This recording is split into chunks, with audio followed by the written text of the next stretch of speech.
নবগঠিত নির্বাচন কমিশনের প্রধান নির্বাচন কমিশনার সহ বাকি কমিশনারদের শপথ নেবেন আজ দুপুরে সুপ্রিম কোর্টের জাজেস লাউঞ্জে তাদের শপথ অনুষ্ঠিত হবে। নতুন নির্বাচন কমিশনারদের শপথ পাঠ করাবেন প্রধান বিচারপতি সৈয়দ রেফাত আহমেদ।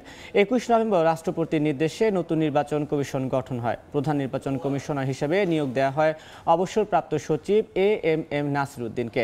বাকি কমিশনাররা হলেন সাবেক অতিরিক্ত সচিব আনোয়ারুল ইসলাম সরকার, অবসরপ্রাপ্ত জেলা ও দায়রা জজ আব্দুর রহমান মাসুদ, অবসরপ্রাপ্ত যুগ্ম সচিব বেগম তাহমিদা আহমদ ও অবসরপ্রাপ্ত brigadier general Abdul Fazal Mahmud Sanaullah. 5 August Awami League সরকারের পতনের পর গত 5 সেপ্টেম্বর পদত্যাগ করে কাজী হাবিবুল আউয়ালের নেতৃত্বাধীন নির্বাচন কমিশন। এরপর সার্চ কমিটির প্রস্তাবিত তালিকা থেকে একজনকে প্রধান নির্বাচন কমিশনার ও 4 জনকে কমিশনার হিসেবে নিয়োগ দেন রাষ্ট্রপতি মোহাম্মদ শাহাবুদ্দিন।